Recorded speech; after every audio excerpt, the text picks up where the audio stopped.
Vamos voltar a falar do conflito no Oriente Médio. O exército de Israel nega a autoria do ataque contra um hospital na faixa de Gaza, que pode ter matado pelo menos 500 pessoas, e acusa o grupo Jihad Islâmica. De acordo com os últimos dados divulgados, que ainda não contabilizam o bombardeio no hospital, já são mais de 4.400 mortos nos dois lados do conflito. A gente vai ao vivo para a região da faixa de Gaza com o nosso correspondente Sérgio Uti. Sérgio, bom dia para você. Qual é, afinal, o cenário depois desse ataque ao hospital? Bom dia, Felipe, Darlisson. Bom dia a todos que nos acompanham aí no Brasil. Bom, hoje esse país vive uma guerra intensa de versões.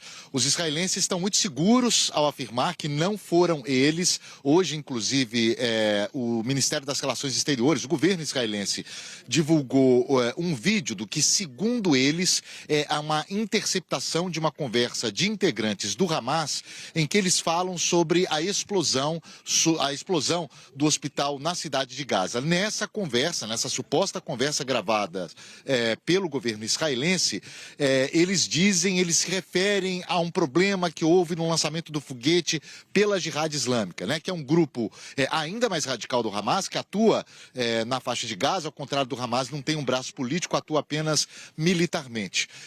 Israel está tentando convencer as pessoas de que essas provas são irrefutáveis e de que mostram que a Jihad Islâmica está por trás do que aconteceu no hospital em Gaza. Até agora a gente não tem os números precisos desse ataque. Ontem se falava em 500, depois o Ministério de Saúde da Palestina, da Autoridade Palestina, diz que esse número estava entre 200 e 300. A gente só vai saber isso com precisão depois, se souber. Portanto, hoje há um esforço muito grande por parte de Israel de dizer que não tem culpa nesse ataque e por parte dos países árabes, boa parte deles, e dos palestinos, de mostrar que foi sim Israel que estava por trás desse ataque. Darlisson.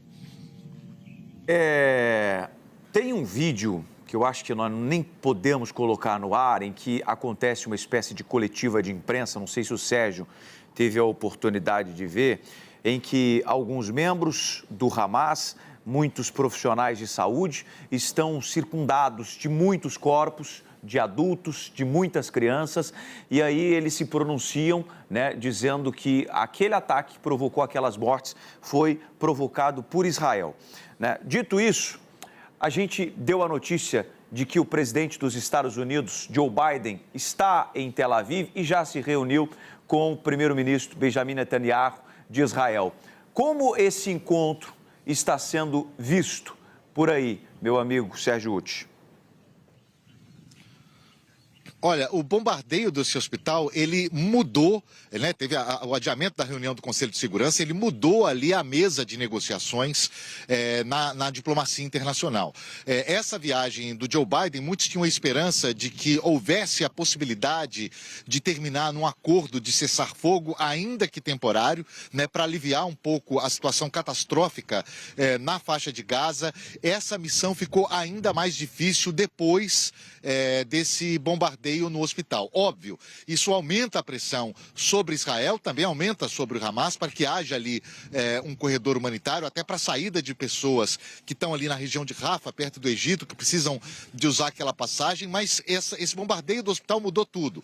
Então, hoje, todo o esforço da diplomacia israelense, do governo israelense, é para mostrar, olha, não fomos nós. Do lado de lá, ao contrário, essas pessoas tentam dizer, olha, apontar os dedos para Israel, olha, não faz sentido, porque nós não bombardearíamos nosso próprio hospital. É isso que estão dizendo os palestinos. Portanto, não é a primeira vez que isso acontece, não é a primeira vez, infelizmente, que um hospital é bombardeado nessa região, e sempre a gente chega nessa guerra de versões. Desta vez, o que eu escutei aqui de um oficial israelense há pouco, com quem eu estava conversando, é o seguinte, olha, houve muitas dúvidas no passado e dúvidas de episódios semelhantes, a gente não sabe se foram eles eles, se fomos nós. Mas dessa vez a gente tem certeza que não fomos nós. Essa é uma posição, claro, de um oficial israelense. Do lado de lá, porém, as afirmações também são muito contundentes em dizer que foi Israel. Portanto, só uma investigação séria, independente, vai poder, obviamente, dar detalhes desse ataque. E, é claro, não há a menor condição de que uma investigação séria e independente aconteça nesse momento. Ô Sérgio, mas eu queria ouvir a sua análise, porque sobre este episódio específico, me parece pouco razoável que Israel pudesse, de fato, praticar um atentado como este num momento em que a comunidade internacional pressiona tanto o Estado de Israel por uma resposta à guerra que respeite as leis humanitárias. E, do outro lado, eu não vejo um grupo terrorista com tanta preocupação assim sobre o seu próprio povo. A gente já entendeu que nem o grupo Hamas não necessariamente defende os palestinos, aliás, usa os palestinos tantas vezes como escudo humano. Então, me parece razoável o argumento de que, inclusive, matar o seu próprio povo ou então ter o ataque da Jihad Islâmica, por exemplo, faria sentido num contexto em que eles estão querendo dizer que a gente está com um civil aqui, então Israel está ferindo todas as leis e está ferindo a lei internacional. Assim, eu quero dizer que eu não duvido que possa ter envolvimento do grupo terrorista num atentado ali a esse hospital, ainda que fizesse como vítimas o próprio povo palestino.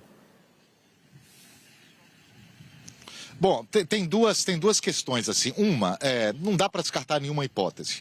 Essa é uma questão muito importante. A segunda questão, eu acho que não dá.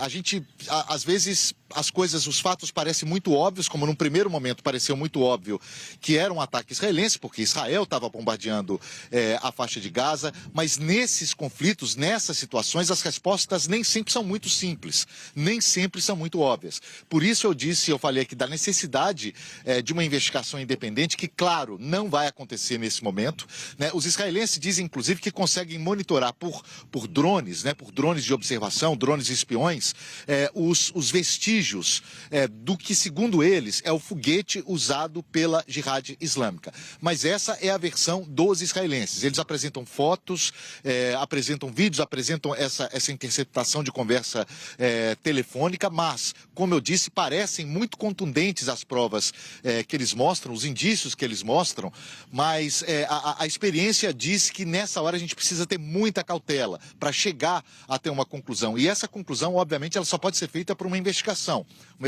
séria, detalhada, independente, que nesse momento não vai ser possível, né? Inclusive, os próprios israelenses, Felipe, se você me permite, cobram uma investigação séria sobre o que aconteceu aqui nesse lugar. Olha, a gente está em Sderot, que é uma cidade que faz fronteira com a faixa de Gaza. Daqui a gente, inclusive, está escutando as explosões que acontecem nesse momento em Gaza, e o exército israelense só chegou aqui a essa cidade 12 horas depois dos pedidos de socorro, que os terroristas estavam aqui fazendo ataques contra a população civil, né? O que é também muito surpreendente, né? As pessoas podem dizer o seguinte: poxa vida, Israel consegue com tanta precisão nesse momento saber ali que foi a Jihad Islâmica, com detalhes, com vídeos, com interceptação telefônica. Como então eles não sabiam que havia um ataque de uma escala tão sem precedentes, tão grande?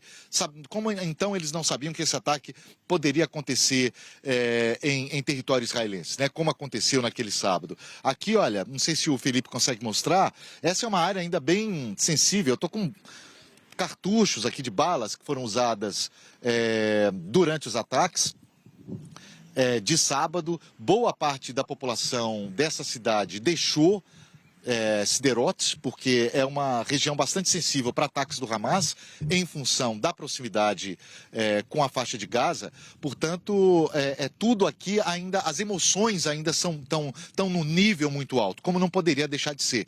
Então, cautela nesse momento, obviamente, não faz.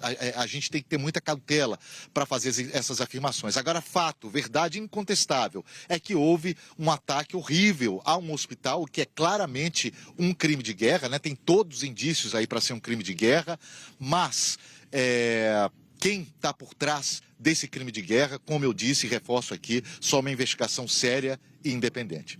Nem na guerra se pode tudo, né? O Sérgio falou agora há pouco de um crime de guerra, eu puxei aqui o artigo 8 do Estatuto de Roma, que é que rege aí nações civilizadas do que pode e do que não pode durante uma guerra. Não vamos falar do Hamas, que é um grupo terrorista que a gente sabe que por diversas vezes demonstrou não ter nenhuma sensibilidade por nenhum ser humano em qualquer situação. Mas segundo o artigo 8 do Estatuto de Roma, o que não pode em termos de pontos específicos de ataque? Edifícios dedicados à religião, educação, arte, ciência ou fins de caridade, monumentos históricos, hospitais e locais onde os doentes e feridos são recolhidos, desde que não sejam objetivos militares. E me parece que é o que... Não me parece não, está muito claro que é o que não aconteceu. Ô Sérgio, esse ataque que aconteceu ainda não se sabe dizer por parte de quem? Fato é que um hospital foi atingido, mais de 500 pessoas perderam a vida. Esse fato pode retardar, né, o objetivo principal de Israel agora, que é uma possível incursão por terra na faixa de Gaza? Olha, Darlison, que o governo israelense sentiu a pressão internacional, porque num primeiro momento todos os dedos apontaram para Israel, é óbvio que eles sentiram essa pressão. Tanto é que boa parte da energia do governo no dia de hoje foi dedicada a justamente dizer: não fomos nós que fizemos, que atacamos esse hospital.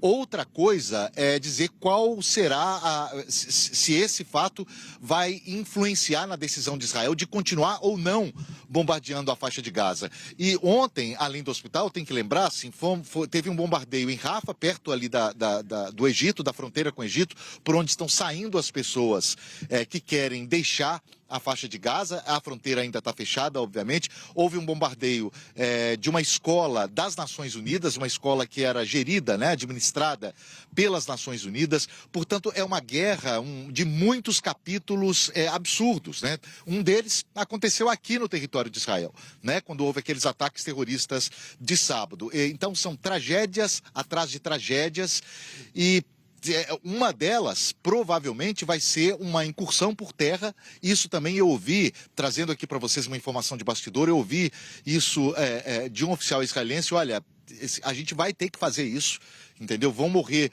talvez morram 1.000 pessoas, talvez morram 10.000 pessoas, 5.000, ele estava se referindo ali aos integrantes do Hamas, vão merecer morrer. Essas são palavras de um oficial com quem eu conversei, um oficial israelense. Outras 5.000, infelizmente, vão perder a vida, são inocentes que vão perder a vida, e esse é o preço de uma guerra. Portanto, eles estão ainda, vozes mais moderadas aqui de Israel, ainda que estejam preocupadas com a situação da sociedade civil em Gaza, há quase um consenso de que alguma coisa precisa ser feita, né? E todos nós sabemos das consequências do que pode acontecer se houver uma incursão por terra de forma tão forte, tão contundente, quanto Israel tem dito que vai fazer nos últimos dias. Obrigado, Udi, pelas informações. Bom trabalho para você mais uma vez. Rapidinho, Udi, se você puder brevemente compartilhar com a gente o seu dia de hoje, onde você está exatamente e quais são as histórias que você está procurando? Olha, hoje a gente está aqui em Sderot, né? A todo momento a gente tem que reforçar a documentação. Eles exigem que a gente tenha, eu vou ver se eu consigo mostrar para vocês aqui, eles exigem que a gente tenha uma documentação para rodar aqui por Israel.